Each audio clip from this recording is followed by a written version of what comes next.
कलिकालानले दग्धान् जीवान् स्त्रातुं समुद्यतः राजचन्द्रसुधा सिन्धुर्नमस्तस्मै स्मराम्यहम्। कल्याणपादपारामं श्रुतगङ्गा हिमाचलम् विश्वाम्भोजरविन्देवं वन्दे श्रीज्ञातनन्दनम्। अज्ञानतिमिरान्धानां ज्ञानाञ्जनशलाकया चक्षुरुन्मीलितं येन तस्मै श्री गुरवे नमः। सत्श्रुतने नमस्कार, असीम उपकारी आत्माने नमस्कार, तारक त्रिपुटीने नमस्कार, माविત્રો मुरब्यो मुमुक्षुने नमस्कार, प्रत्येक शुद्धात्म द्रव्यने नमस्कार, सिद्धांत चक्रवर्ती श्री नेमिचंद्राचार्य देवने नमस्कार।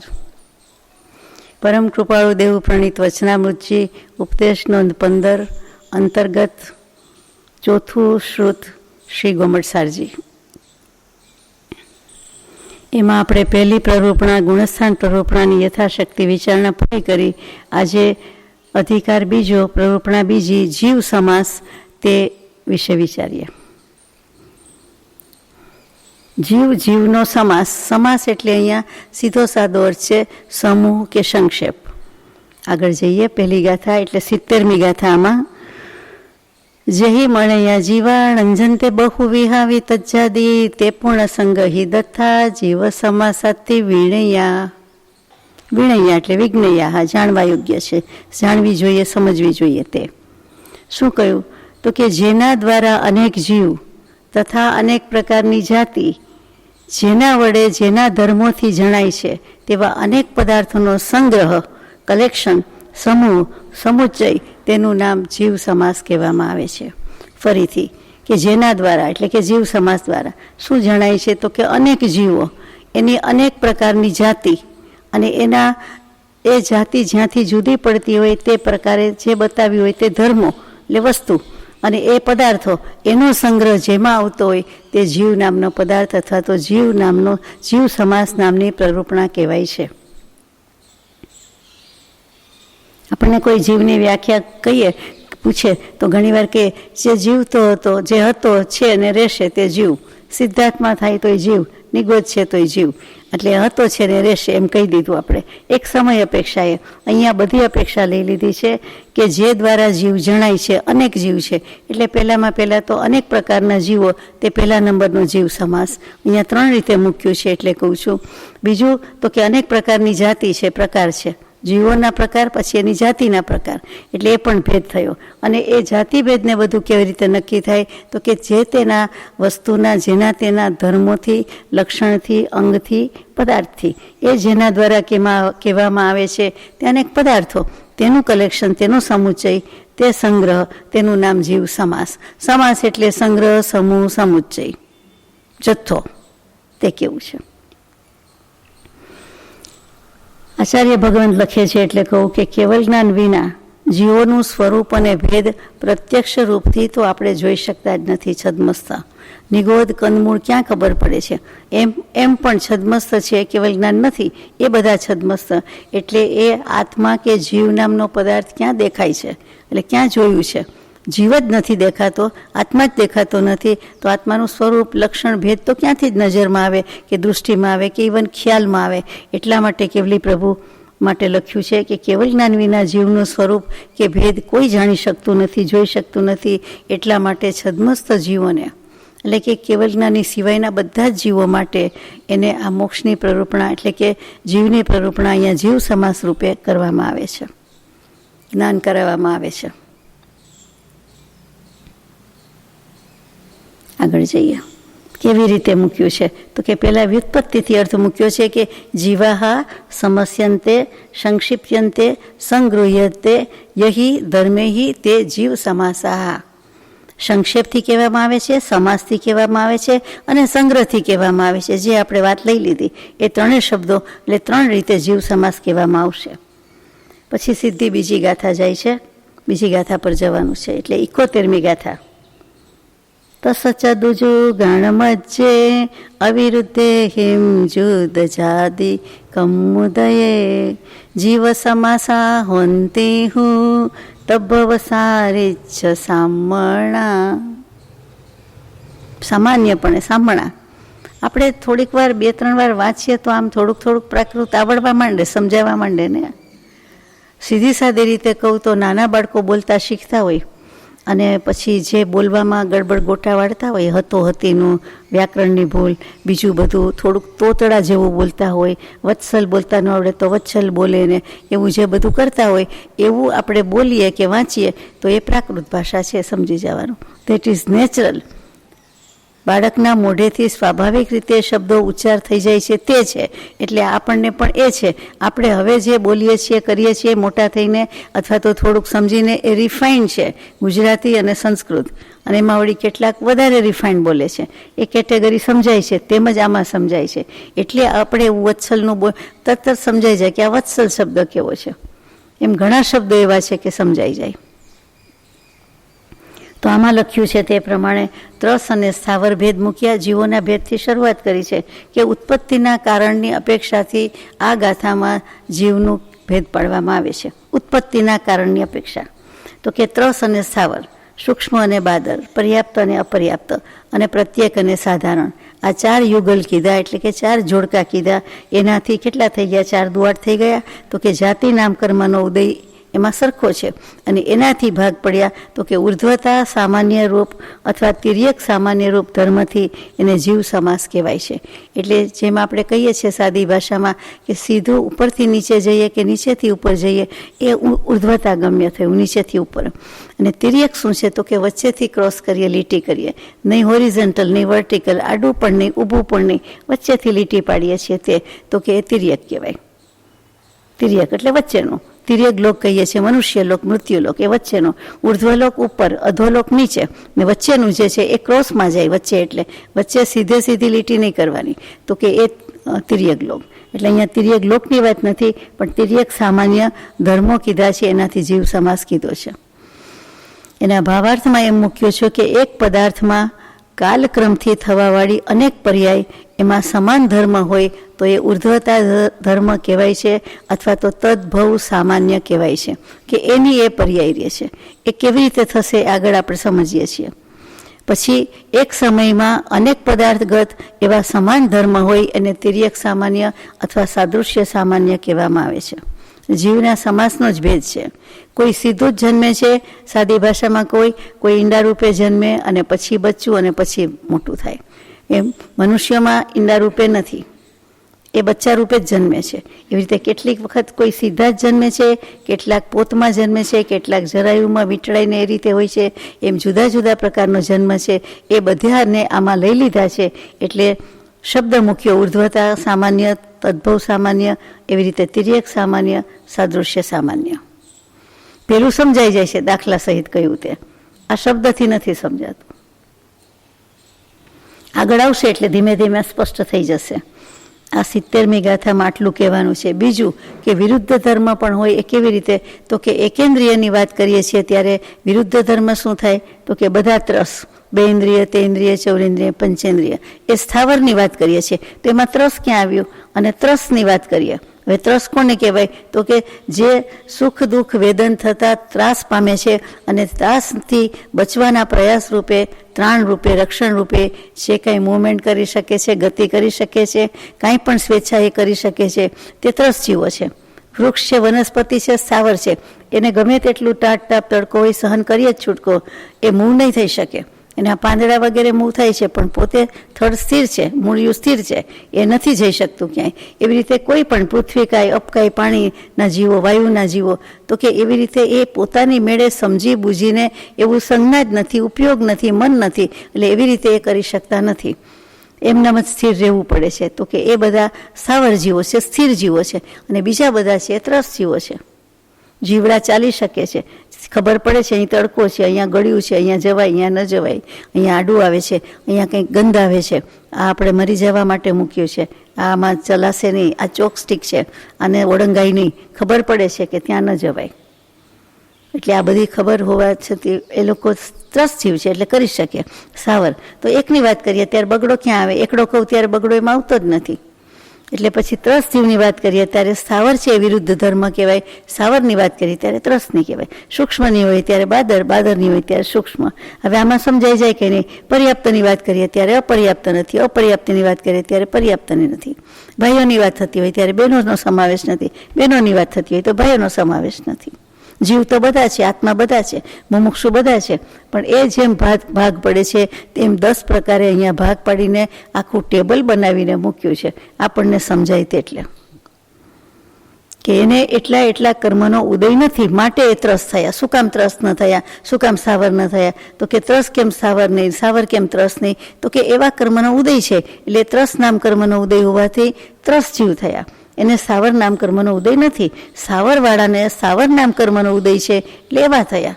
આપણને મનુષ્ય નામ કર્મનો ઉદય, મનુષ્ય અનુપૂર્વી, મનુષ્ય આયુ, મનુષ્ય ગતિ, એટલે આપણે મનુષ્ય છીએ. અને આપણે જે દેવ ગતિ, દેવ નારક અને તિર્યંજ એ નથી. અને દેવગતિ કે નારક ગતિ કે તિર્યંજ ગતિમાં આપણે નથી, અત્યારે મનુષ્ય છે. એટલે આપણને અત્યારે જેટલું આયુષ્ય છે તેટલું મનુષ્ય ગતિની આયુષ્યની હેડમાં, કેદમાં, જેલમાં પૂર્યા છે. એટલું આયુષ્યના દળિયા છેક સુધી તબિયત સારી રહે કે નહીં આપણે પૂરા કરવા જ પડે. હસતાઈ કરવા પડે, રમતાઈ કરવા પડે તો સ્વાભાવિક આનંદથી, પ્રસન્નતાથી જ જીવન ન વ્યતીત કરીએ. જીવવાનું તો છે જ.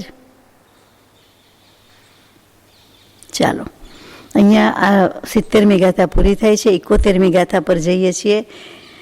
બાદર સુમેન્દિય બીતી ચૌરિંદિય અસણી સણીય પજ્જતા એવં તે 14 હોંતી. સરસ.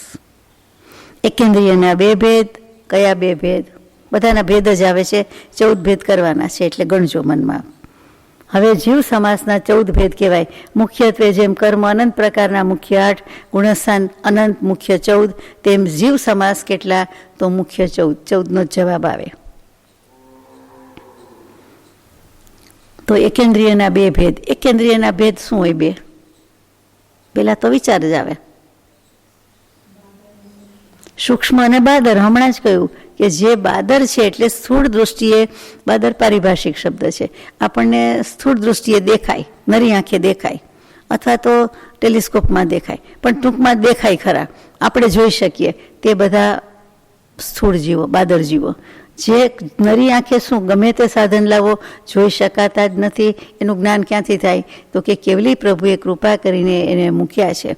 નિગોદના જીવ, એકેન્દ્રિયના જીવ વગેરે. હવે પૃથ્વી કાય, અપકાય, તેવકાય, વાવકાય, વનસ્પતિ કાય, એ 5 એકેન્દ્રિય કહેવાય.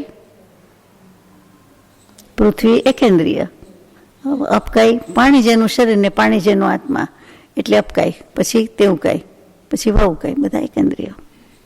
એકેન્દ્રિય તો કહેવા જ પડે, એનું અસ્તિત્વ છે. એકેન્દ્રિયમાં કઈ ઇન્દ્રિય આવે? માત્ર સ્પર્શ, સેન્સ ઓફ ટચ.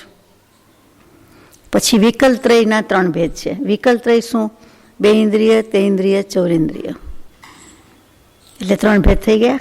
આપણે વિકલાંગ કહીએ છીએ એટલે શું? એને એકાક અંગમાં ખામી હોય, અંગોપાંગમાં ક્યાંક ખામી હોય, ક્યાંક ખોટ હોય તો એને વિકલાંગ કહેવામાં આવે છે. સકલ એટલે હંમેશા સમસ્ત, સંપૂર્ણ, બધી રીતે પૂરેપૂરું, આખું. જે શબ્દ કયો તે. એક આખું જમરૂખ ખાઈએ તો આપણે એમ કહેવાય કે સકલ જમરૂખનો ઉપભોક્તા થયો, સકલ જમરૂખ જમી ગયા, આરોગી ગયા, એમ કહીએ. હવે આખું જોઈએ ને, આખું જ ખવાય ને. આમ જુઓ તો હવે સફરજન, એપલ તો આખું જ ખવાય ને. તો આપણે એમ જ બોલીએ ને કે એમ જ ખવાય, આ તો તમે શેર કર્યું એટલે અમે આટલું લીધું, એક પેશી કે એક બટકું કે એક બાઈટ કે એવું લીધું. બાકી શું? તો કે આખું જ હોય. કોઈ પણ વસ્તુ અખંડ દ્રવ્ય છે, આખું જ વાપરવાનું હોય. રોટલી, ખાખરા તો આખું જ વાપરવાનું હોય ને, પણ આપણે અડધું કરીએ. પાપડ અડધો આપો, પા આપો, સેજ આપો.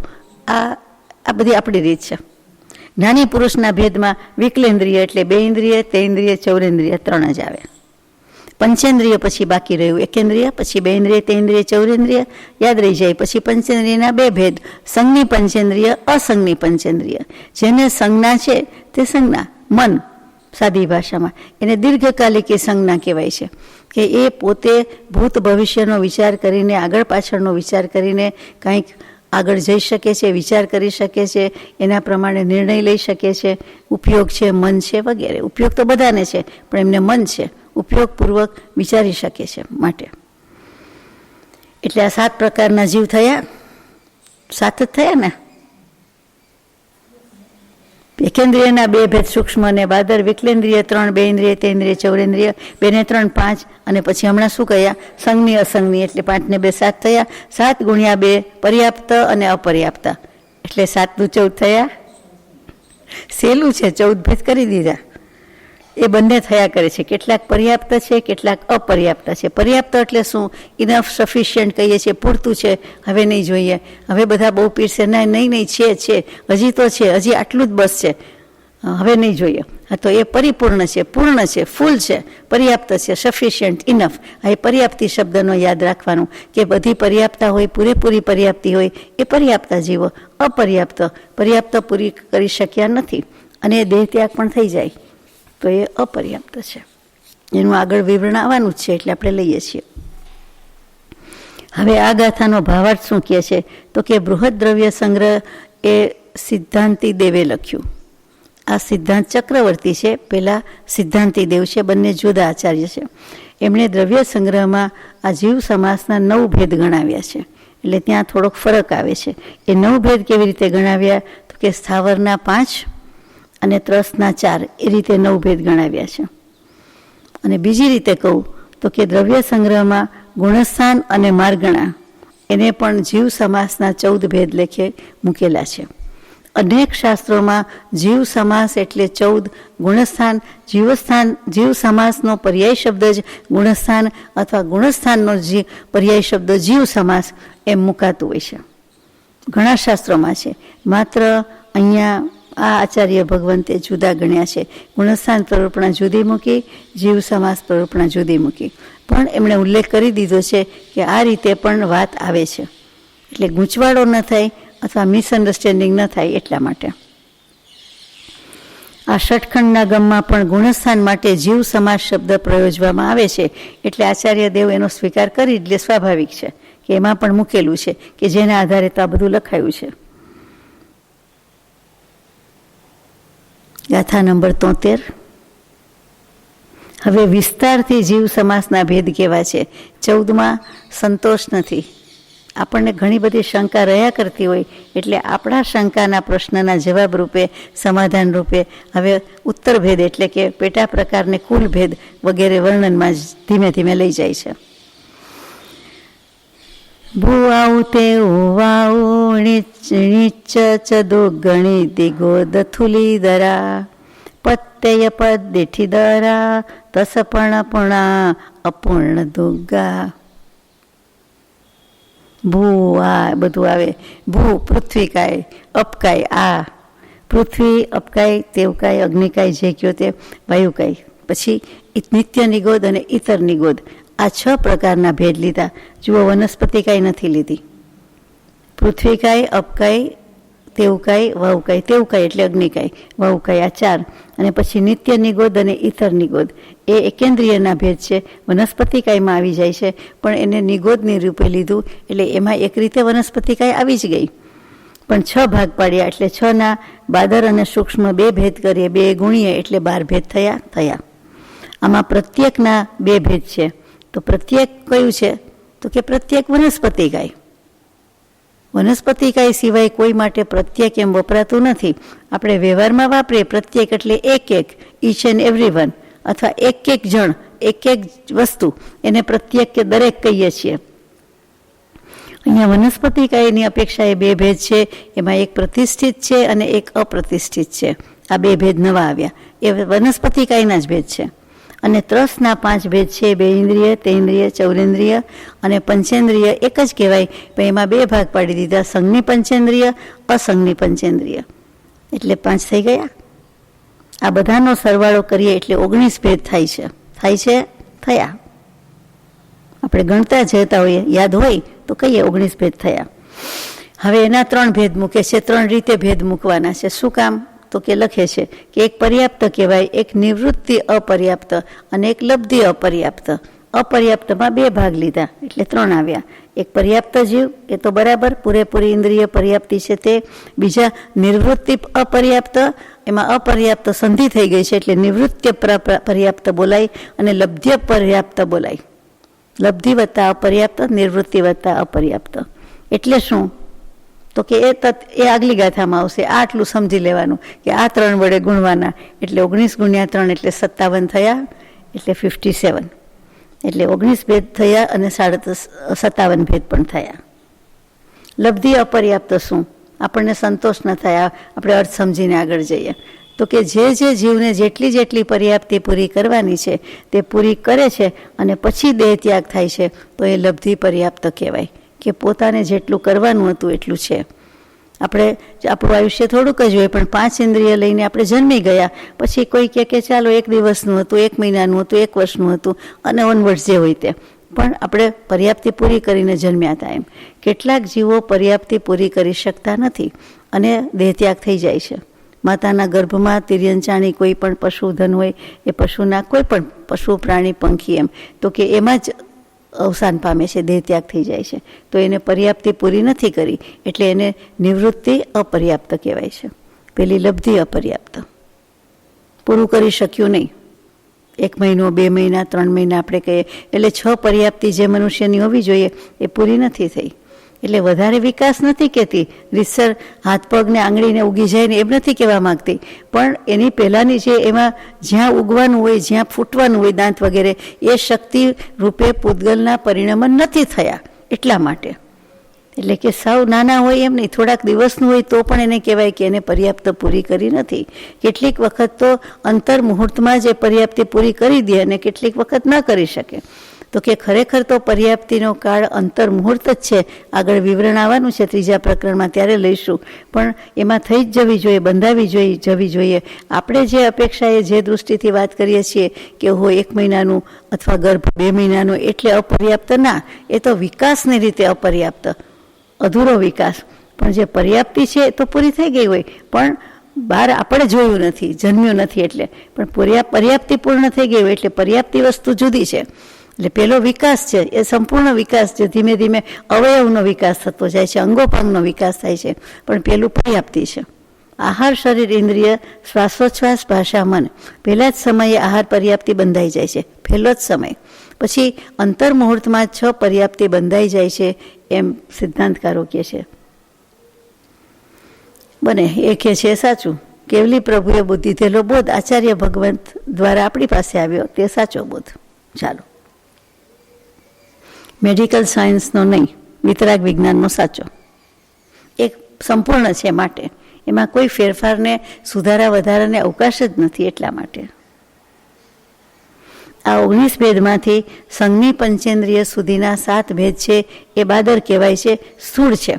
એટલે કે 7 ભેદ સ્થૂળ થયા તો બાકીના 12 ભેદ સૂક્ષ્મ થયા, દેખીતી વાત છે. પર્યાપ્તિ નામકર્મનો ઉદય તો રહે છે, પરંતુ તે અવસ્થામાં પર્યાપ્તિ પૂરી કરી શકતા નથી. એટલે નિવૃત્તિ અપર્યાપ્તમાં આપણે લઈ લીધા છે. તેમ કહે છે પર્યાપ્તિ નામકર્મનો ઉદય છે પણ નિવૃત્તિ એટલે કે નથી થયું, એટલે અપર્યાપ્તમાં ગયા.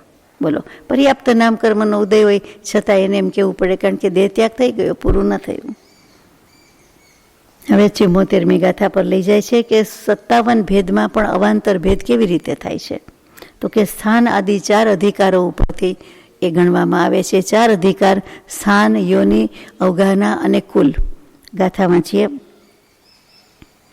ઠાણે હિમવી જોણે હિમવી દેહોગાહ કુલાણ ભેદે હિમ જીવ સમાસા સવે પરુ વિદવા જહા કમસો. 4 વસ્તુ આવી ગઈ, 4 શબ્દ. પેલું સ્થાન, બીજું યોનિ, ત્રીજું અવગાહના અને ચોથું કુલ. આપણે કહીએ કે એના કુળ કયું છે, એ કુલ. કુલ ટોટલ નહીં, કુળ અળ એટલે કુળ, જાતિ અને કુળ. માતૃવંશનું હંમેશા જાતિ ગણાય, પિતૃવંશ ઉપરથી કુળ ગણાય. આનું કુળ કયું, ગોત્ર કયું, તે પિતૃવંશ. અને માતૃવંશનું જે મોસાળ કહીએ છીએ તે, તો કે એમાં શું મેં કહ્યું, જાતિ. જાતિવેશનો ભેદ નહીં. એમાં એકેન્દ્રિયથી પંચેન્દ્રિય એ પણ જાતિ કહેવાય. અને માતા પિતામાં માતૃપક્ષ છે તો એ જાતિમાં ગણાય, પિતૃપક્ષ છે કુળમાં. ચાલો, બધી ખબર છે, આ તો આપણને ભગવાન જરા રિવિઝન કરાવે છે. એકેન્દ્રિય, વેઇન્દ્રિય વગેરે જાતિભેદ એને 1, 2, 3, 4 એવા વિકલ્પ કરીએ છીએ, એ પણ જાતિભેદમાં આવે. એટલે કે એકેન્દ્રિય છે માટે, અથવા તો આને 2 છે, આને 5 છે, આને 3 છે, અને 3 ઇન્દ્રિય છે, તો એના ઉપરથી પણ ભેદ પડે છે, એટલે જાતિભેદ. ટૂંકમાં જાતિભેદ એટલે એકેન્દ્રિયથી પંચેન્દ્રિય કહીએ તે. પછી યાદ રાખવાનું છે, હવે યોનિની વાત આવે છે. તો કે યોનિ એટલે કોઈ પણ ઉત્પત્તિ સ્થાન, કોઈ પણ જીવનું જન્મવાનું ઉત્પત્તિ સ્થાન. આપણે આટલો અર્થ કરી દઈએ છીએ. અહીંયા સ્થાનની બદલે એને શબ્દ જ જુદો મૂક્યો છે, યોનિ. એટલા માટે કંદ, મૂળ, ઈંડું, ગર્ભ, રસ, સ્વેદ, પ્રસ્વેદ, પસીનો વગેરેની ઉત્પત્તિનો આધાર જે છે તે યોનિ કહેવાય છે. એટલે કે એને જન્મવાનું સ્થળ જ્યાં છે તે. પરસેવો તો જે અંગમાં થતો હોય તે અંગનું નામ આવે. એટલે વિશાળ અર્થમાં કહી દીધું. ગર્ભ તો કે જે જેની યોનિમાં હોય તે, પશુની, પ્રાણીની, પંખીની, મનુષ્યની, તિર્યંશની, જે બધું કહીએ તે. પછી ઈંડું તો એમ જ કે સાપના પેટમાં, ઉદરમાં હોય છે, સાપણના ઉદરમાં. એવી રીતે જે એનું જન્મનું સ્થળ છે તે એને કીધું, ત્યાં યોનિ કહેવાય છે. કંદ અને મૂળમાં પણ યોનિ શબ્દ આવે છે, એ યાદ રાખવાનું છે. એ વનસ્પતિકાય છે, એકેન્દ્રિય છે, પણ તેને પણ કીધેલું છે. એટલે કે કોઈ પણ જીવને જન્મવાનું સ્થાન, છાણમાં જન્મ થતા કીડા, એના માટે છાણ, પછી એમાં ક્યાંય ગણવાનું નથી, જ્યાં જન્મ્યો ત્યાં છાણ, આખું છાણ કે છાણું જે હોય તેમાં એ જન્મ્યું, તો એ એની યોનિ થઈ, એનું જન્મવાનું સ્થળ થયું. એમ એમાં અનેક પ્રકારના કીડા ઉત્પન્ન થતા હોય. આપણે એક જ જોયો હોય કે ખબર હોય, તો કે અનેક પ્રકારના છે, એ બધા જ કીટનું એક યોનિ કહેવાય. કીટ અનેક છે, જીવની જાતિ અનેક થઈ, પણ યોનિની અપેક્ષાએ ઉત્પત્તિ સ્થાનની અપેક્ષા એક જ છે. આપણે 84 લક્ષ જીવ યોનિ કહીએ છીએ, જીવો નથી કહેતા. તો 84 લાખ આપણા ઉત્પત્તિ સ્થાન છે. આગળ બધી વિગત આવે છે, લઈએ છીએ. અને શરીરના નાના મોટા ભેદ કરીએ છીએ. એટલે કે 2 ફૂટના 1 ફૂટના મનુષ્ય થવાના છે, 5 ફૂટના, 6-7 ફૂટના અત્યારે એવરેજ છે બધા. તો કે એ બધું જે નાના મોટા છે એમાં પણ ચડ ઉતર છે. તો કે બધા જ ભેદો એ અવગાહના છે. એટલે અહીંયા અવગાહના એટલે લંબાઈ, ઊંચાઈ અથવા તો શરીરનું પ્રમાણ. અને આકાર પ્રમાણે આપણે કહીએ કે મનુષ્યો ઊભા જ હોય અને પશુ પંખી આડા જ હોય. કારણ કે એને માયા કર્મ બાંધેલું છે, એને આડોળાઈ કરેલી છે, એ વક્રતા પહેલાંની ચાલી આવે છે. એટલા માટે પશુ યોનિ, પંખી યોનિમાં છે અને આડા જન્મે છે. એ સ્વભાવની, પોતાના ગુણની અસરળતા બતાવે છે. મનુષ્યો એના પ્રમાણમાં ઘણા સીધા સરળ કહેવાય છે, માટે મનુષ્યો ઊભા છે. અને મનુષ્ય યોનિમાં ભવમાં જેટલી વક્રતા આડોળાઈ કરીએ તેટલા જ આપણે ભવિષ્યમાં આડા થવાના કર્મ બાંધીએ. વિચારવા જેવું છે. અને આપણાથી ના પડાય એવું નથી. ક્રોધમાન માયા લોભ છે જ, અને આમ પણ માયા કશાય છે જ મનુષ્યમાં, નથી એમ નહીં, ઓછી નથી. એટલે વિચારવા જેવું જ છે. તરત જ વિચાર આવે કે આપણામાં મનુષ્યમાં સૌથી વધારે માન, પણ એનાથી પછી માયા ઓછી, ચડતો ઉતરતો ક્રમ પણ છે જ. ક્રોધ અને લોભ ઓછા કીધા છે, માન અને માયા તો વધારે જ છે. ચાલો આગળ જઈએ. 75મી ગાથા છે. સામણ જીવત સથાવરેસુ ઇગી વિગલ સયલ ચરિમ દુગે ઇન્દ્રિય કાયે ચરિમ સય દુતિ ચદુપણ ભેદ જુદે. પણગ છે. ઇરિયા વૈયાનો કાયોત્સર કે મિચ્છામી દુકડમ કરો ત્યારે પણગ આવે. પણગ, દગ, મટી, મકડા, સંતાણા, શંક મળે. હા, એ પણગની વાત આવી. સામાન્ય રીતે તો દ્રવ્યાર્થિક નહીંથી તો જીવ એટલે જીવ અને અજીવ એટલે અજીવ, એટલે એક જ ભેદ છે. બરાબર? ચેતન એટલે ચેતન, લિવિંગ બિંગ એટલે એક જ. દુનિયા આખીમાં 2 જ વસ્તુ, અનંત વસ્તુ, મુખ્ય 2, જડ ને ચેતન, લિવિંગ એન્ડ નોન લિવિંગ. તો આ એક ભેદ તો આપણે ગણાવો સહેલો પડે. પછી મને તરત એમ થાય, આપણને થાય કે એક થોડા છે, જડ ચેતન છે તો જડે છે જ ને, એને લેખામાં લીધું નહીં. 2 ભેદ. ચાલો 2 રીતે ગણો. તો કે જડ અને ચેતન, એ રીતે એ અપેક્ષાથી 2 ભેદ આમાં લખ્યું છે. પછી બીજી રીતે ગણાવે છે કે એક ભેદ કયો, પછી 2 ભેદમાં ત્રસ અને સ્થાવર. પેલું તો જળમાં ગયું એટલે જીવના ભેદમાં ના આવે, વસ્તુમાં આવે, બાકી જળમાં ના આવે. તમારે કેવું જોઈએ ને કે જળમાં ના આવે, બસ હું તો ગણાવી દઉં કે 2 જળ ને ચેતન, તો ન ચાલે. એ વસ્તુ છે, ધર્મ નથી, દ્રવ્ય છે. પણ અહીંયા જે ભેદ કીધા છે એ નથી. જીવ આત્મા નથી, ચેતન નથી. એમ પછી 2 ભેદ કેવી રીતે કીધા? એક અપેક્ષા એ તો જીવ માત્ર એક, પછી 2માં ત્રસ અને સાવર લીધા. પછી એકેન્દ્રિય, વિકલેન્દ્રિય એટલે 3 ભેદ થયા, અને ત્રીજું સકલેન્દ્રિય એટલે પંચેન્દ્રિય. એકેન્દ્રિય, પછી 2, 3, 4 વિકલેન્દ્રિય લીધા. જુદા પાડવા હોય ત્યારે કેવા પાડે છે, ને પંચેન્દ્રિય લીધા એટલે 3 ખાનામાં 3 ભેદ થયા. મૂળ 1થી બધા ભેદ પાડીને આપણને બતાવું છે, 10 ભેદ સુધી બતાવવાનું છે. એટલે આમ તો રમત છે, મજા આવે. પછી 4 ભેદ કેવી રીતે મૂક્યા હશે? તો કે એકેન્દ્રિય, પછી વિકલેન્દ્રિય, પછી સંજ્ઞી અને અસંજ્ઞી. પંચેન્દ્રિય અને સંજ્ઞી અસંજ્ઞીમાં લઈ લીધા છે. પછી 5 ભેદ કેવી રીતે છે? બહુ જૂનું જાણીતું, એકેન્દ્રિય, 2 ઇન્દ્રિય, 3 ઇન્દ્રિય, 4 ઇન્દ્રિય, પંચેન્દ્રિય. પછી 6 ભેદ છકાઈના જીવ, જૂનું જાણીતું, પૃથ્વીકાય, અપકાય, તેવકાય, વાવકાય, વનસ્પતિકાય અને ત્રસકાય. એમાં ત્રસકાયમાં 2 ઇન્દ્રિયથી પંચેન્દ્રિય આવી જાય છે.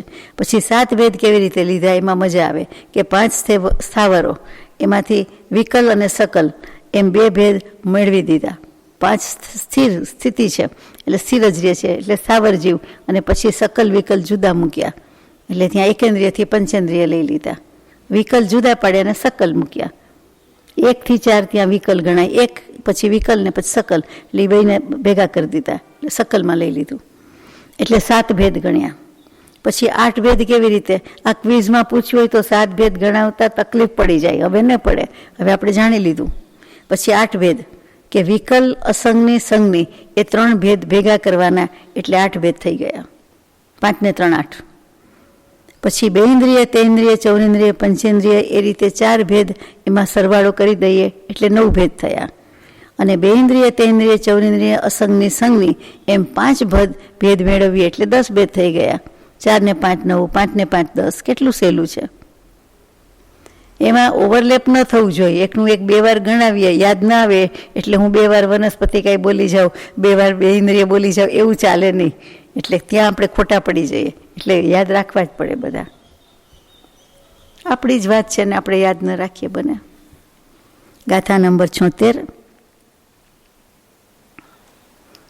પણ જુગલે તસ સહિયે તસસ દુતિ ચદુર પણ ગભેદ જુદે છદુગ પત્યયમીય તસસ તિય ચ દુર પણ ગભેદ જુદે.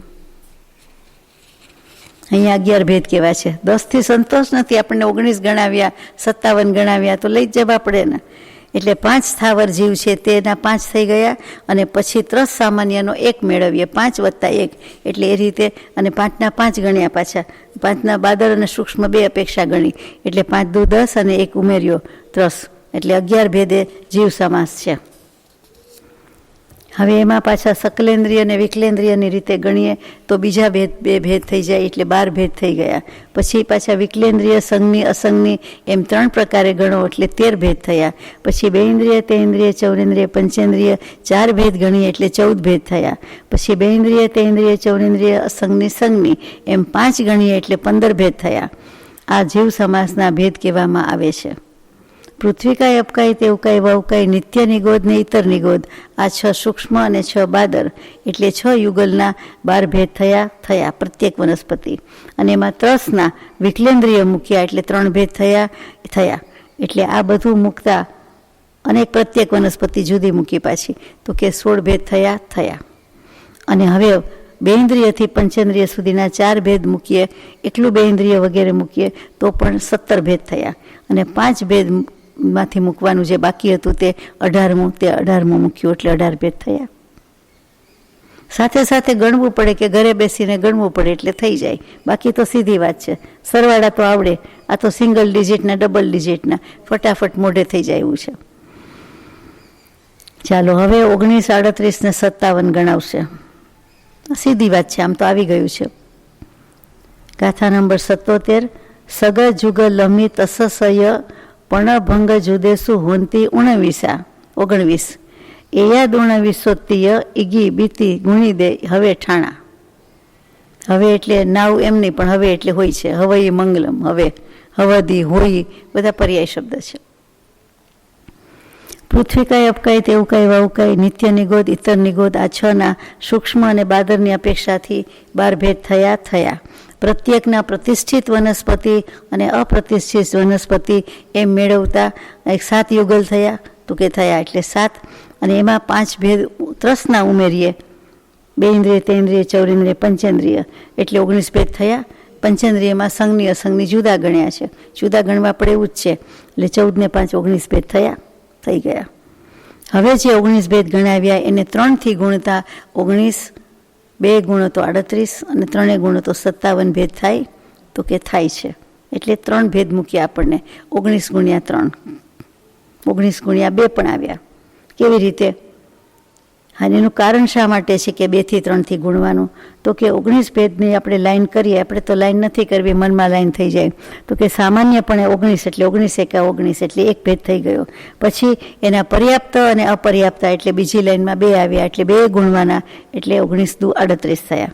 પછી 3 ગણવાના, પર્યાપ્ત, નિવૃત્તિ અપર્યાપ્ત અને લબ્ધિ અપર્યાપ્ત, જે અગાઉ આવી ગયું છે. એટલે 3 પ્રકાર કરવાના, 3 ગુણવાના, એટલે 57 ભેદ થઈ ગયા. આમાં ક્યાં વાર લાગી? આવું તો રોજના વ્યવહારમાં કેટલા ગુણાકાર કરો છો, કેટલા બધા સરવાળા કરો છો, અને કેટલું મોઢે ગણિત છે. મને એમ થાય કે આચાર્ય ભગવંતે આટલું બધું શું કામ લખવું પડ્યું હશે? આપણને ગણિત નથી આવડતું?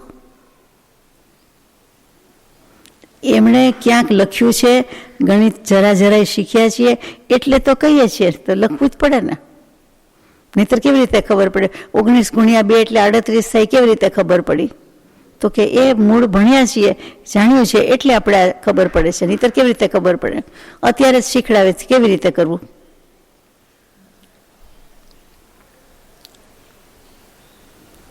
આગળ જઈએ. 79મી ગાથા છે.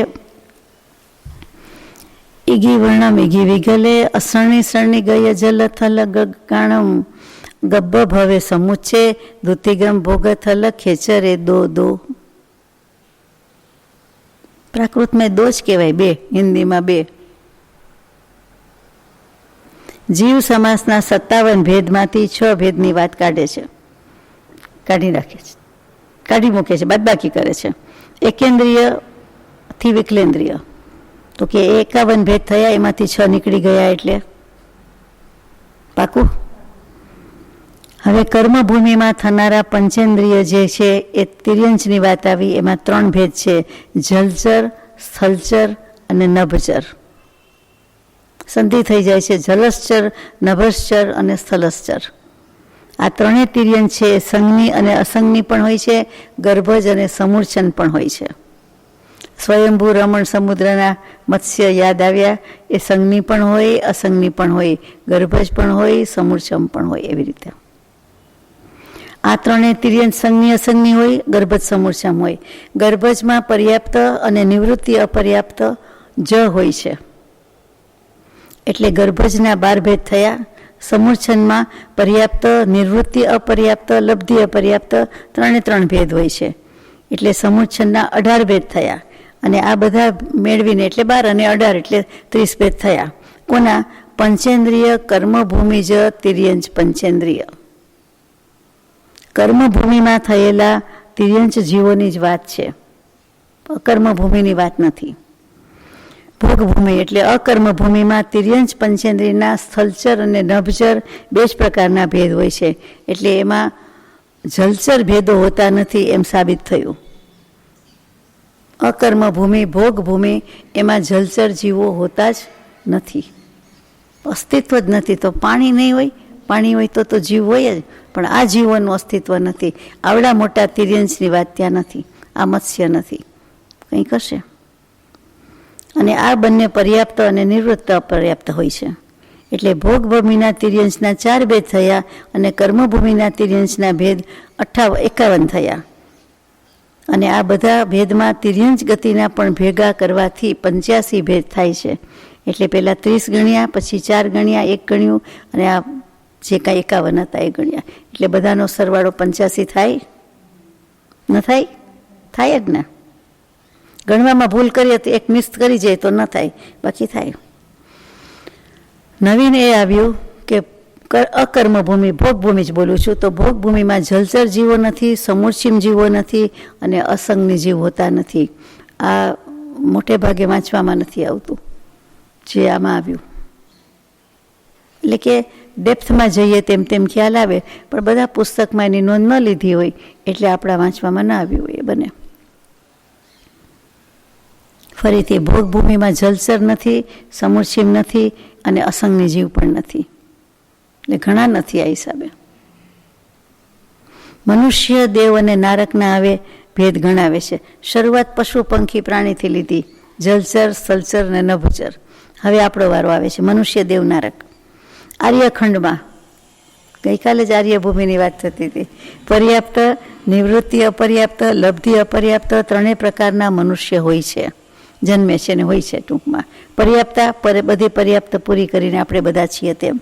પછી નિવૃત્તિ અપર્યાપ્ત એટલે કેટલાક નથી પર્યાપ્તિ પૂરી કરી શકતા તે, અને કેટલાકનો દેહ ત્યાગ થઈ જાય છે તે પણ કરી શકતા નથી, શરૂઆતમાં જ કરી દે છે, અવસાન પામે છે. એટલે ત્રણ પ્રકારના મનુષ્ય છે. એટલે કેટલાક ગર્ભમાં અવસાન પામે છે, કેટલાક અવસાન પામેલા જન્મે અથવા તો જન્મીને તરત જ એ રીતે, અને કેટલાક તો બિલકુલ જ આમ અપર્યાપ્ત અરે પર્યાપ્ત મનુષ્ય. મ્લેચ્છખંડમાં શું છે? અનાર્ય ભૂમિમાં આવ્યું. હવે મ્લેચ્છખંડ કયા ગણવા એની વાત અહીંયા નથી લીધી. લબ્ધિ અપર્યાપ્તને છોડીને બે પ્રકારના મનુષ્ય જ હોય છે. એટલે કે બે જ. આપણને જે ડાઉટ હોય ને કે ભાઈ ત્રણે ત્રણ કેવી રીતે હોય, બધે જ હોય, તો કે ના, મ્લેચ્છખંડમાં બે જ પ્રકારના મનુષ્ય છે, લબ્ધિ અપર્યાપ્ત હોતા જ નથી. એવી રીતે ભોગભૂમિ, કુભોગભૂમિ, દેવ, નારકી એ બધામાં બબ્બે ભેદ હોય છે. આમ બધા થઈને જીવ સમાસના 98 ભેદ થયા, 98. અને પહેલાં 85 હતા એટલે 13 ભેદ ઉમેર્યા.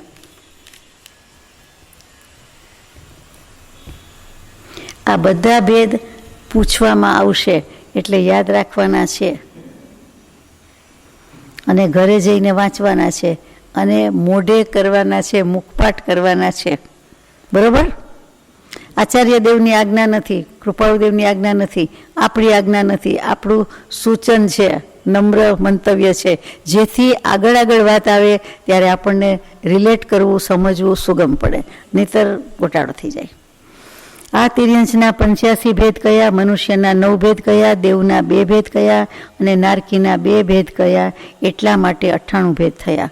હમણાં જે ગણાવ્યા તે એમાં ભૂલ થતી હોય તો ખ્યાલ આવી ગયો કે 85 ભેદ, એમાં મનુષ્યના 9 ભેદ ગણ્યા. ભોગભૂમિ અને અમે કર્મભૂમિ અકર્મભૂમિ જ બોલીએ, અહીંયા કર્મભૂમિ અને ભોગભૂમિ એમ બોલવું પડે. અભોગભૂમિ એટલે લાંબુ થાય, કર્મભૂમિ કે જ્યાંથી ધર્મ કર્મ થઈ શકે, મોક્ષે જઈ શકાય, તે બધા જ મનુષ્યો જે જન્મે છે, તીર્થંકર દેવથી માંડીને બધા, અને આપણે બધા તો કે એ ભોગભૂમિમાં છીએ. 5 ભરત ક્ષેત્ર, 5 ઐરાવત, 5 માવિદે, 15 ક્ષેત્ર તે કર્મભૂમિ કહેવાય છે, કે જ્યાંથી આપણે ધર્મય કરી શકીએ, કર્મ ભલે કરી શકીએ, બધું કરી શકીએ, મોક્ષ જવા સુધી થઈ શકીએ. 4 ગતિ ખુલ્લી. અને 80 કૃષિથી વેપાર ઋષભદેવ ભગવાને સંસ્કૃતિનું સર્જન કર્યું તે. અને બીજે બધે એટલે કે ભોગભૂમિ છે, અકર્મભૂમિ છે, 30 છે. આપણી આ 15 થઈ, પેલી 30 છે, તો કે એમાં આ પ્રકારનો કાંઈ વ્યાપાર નથી. દેવગતિ કરતાં ઓછા પુણ્ય છે એટલે મનુષ્ય ગતિ મળી છે. એટલે મનુષ્ય ભવ મળ્યો, પણ એમાં માત્ર અને માત્ર જૂના પુણ્ય વાપરવા માટે, વાસી જમવા માટે જ એ ભોગભૂમિ છે. ત્યાંથી કોઈ જાતનું ધર્મ થતો નથી, થઈ શકતો નથી. 80 કૃષિ છે જ નહીં, કંઈ કરવાનું જ નથી. 10 પ્રકારના કલ્પવૃક્ષથી જે જોઈએ તે મળી જાય છે. એટલે એ કેવી રીતે એટલા લાંબા આયુષ્ય પૂરા થાય એ પ્રશ્ન છે. આ તો એક જાણવા માટે. અને એવામાં આપણે જન્મીને આવ્યા જોઈએ પણ યાદ નથી. તો અહીંયા મનુષ્યના 9 ભેદ કયા, પછી દેવના 2 ભેદ કયા અને નારકીના 2 ભેદ. એટલે એ રીતે જીવ સમાસમાં 98 ભેદ લઈ લીધા. હવે સ્થાન અધિકાર પૂરો થયો. જીવ સમાસમાં જ જે સ્થાનથી કીધેલું હતું, એક સ્થાનથી કહેવાનું હતું, એક યોનિથી કહેવાનું હતું, એક અવગાનાથી કહેવાનું હતું, ચોથું કુલથી કહેવાનું છે. એમાં અહીંયા પેલું પૂરું થયું. એટલે હવે યોનિથી વાત લેવાની છે ડિટેલ્સમાં. કે એના 2 ભેદ કહેવામાં આવ્યા છે, એક આકૃતિ યોનિ અને એક ગુણ યોનિ.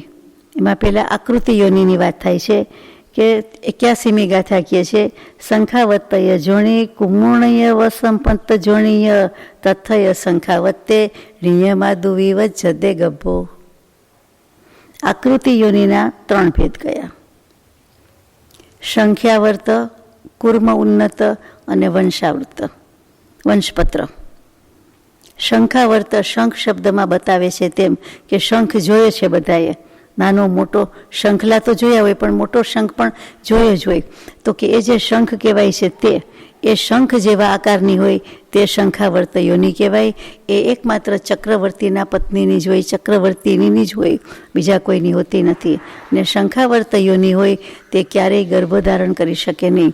ચક્રવર્તીની કુખે કે પેટે કોઈ સંતાન જન્મી શકે નહીં, હોઈ શકે નહીં. એનો પ્રિવિલેજ છે કે ન હોવું એ પ્રિવિલેજ છે, વિશિષ્ટ અધિકાર છે.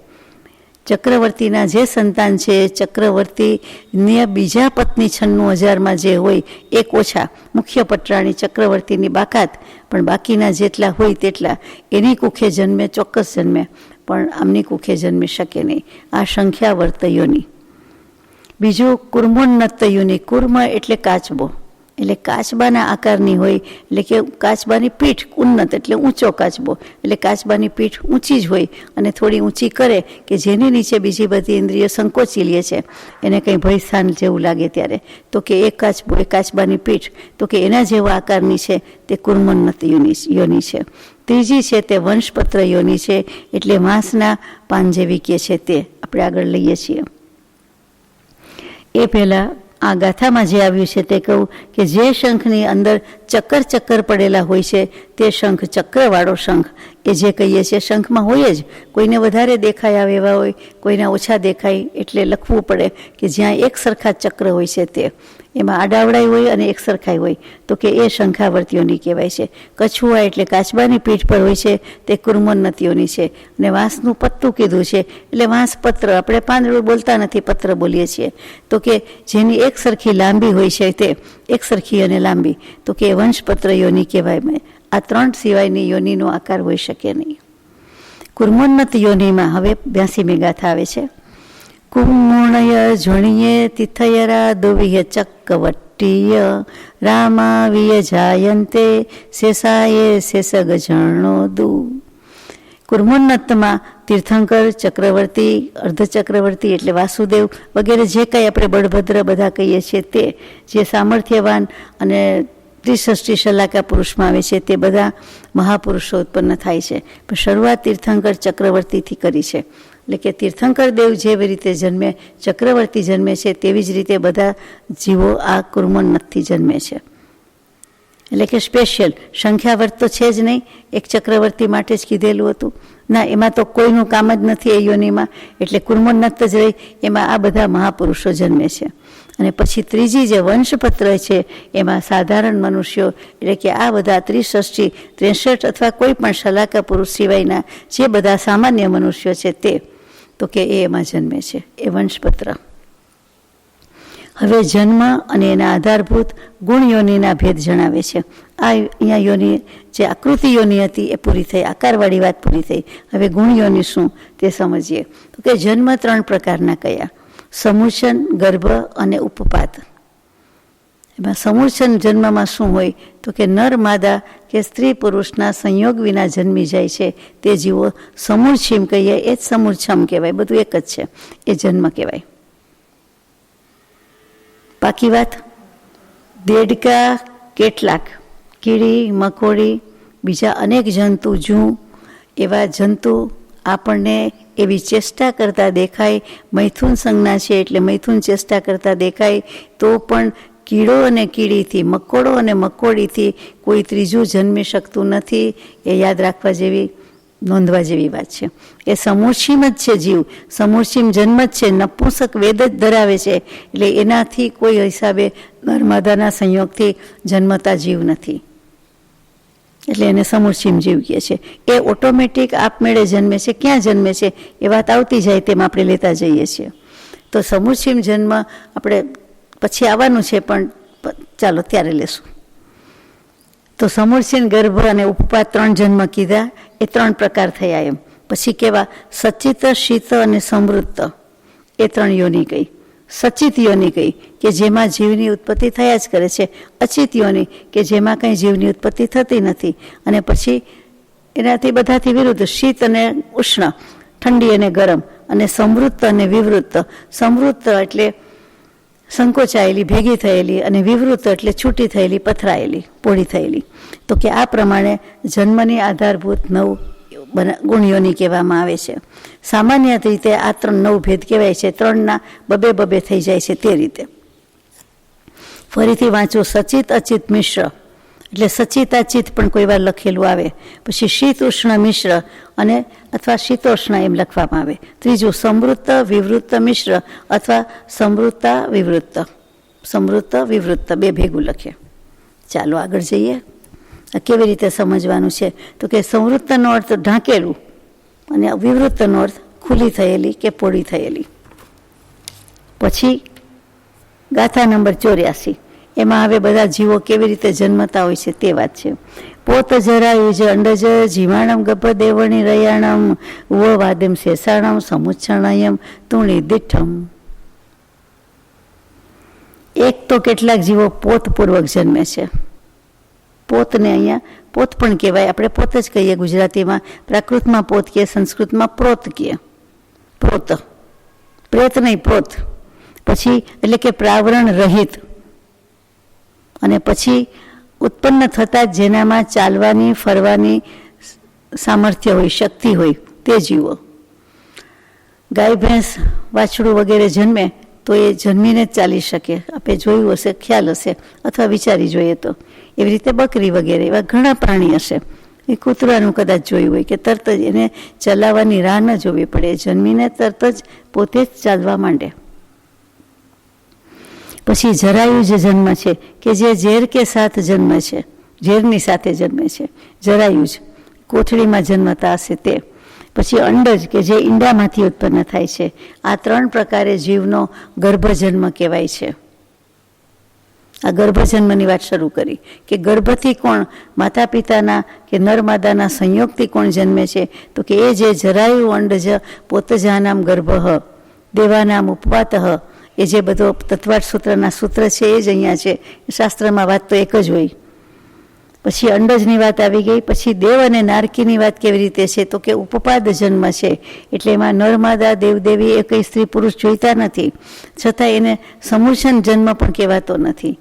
પણ એ કેવી રીતે જન્મે છે? તો કે દેવદેવી છે એ તદ્દન યુવાવસ્થામાં 16 વર્ષની યુવા ના હોય એવી રીતે કે યુવતી હોય તેવી રીતે પોતાની શૈયામાં જ એકદમ પથારીમાંથી જ, બેડમાંથી જ ખાલી જગ્યા હોય ત્યાં એનો અવતાર આવે, એટલે કે જન્મ ધારણ કરવાનું આવે. એટલે જે ગતિમાંથી જીવ આવ્યો હોય એ ત્યાં સીધો જ ઊભો થયેલો, સૂતેલો, બેઠેલો, હાલતો ચાલતો 5-7 ફૂટનો આપણી કલ્પના છે, ત્યાં તો વૈક્રિય શરીર છે, તો કે એ જન્મી જાય છે.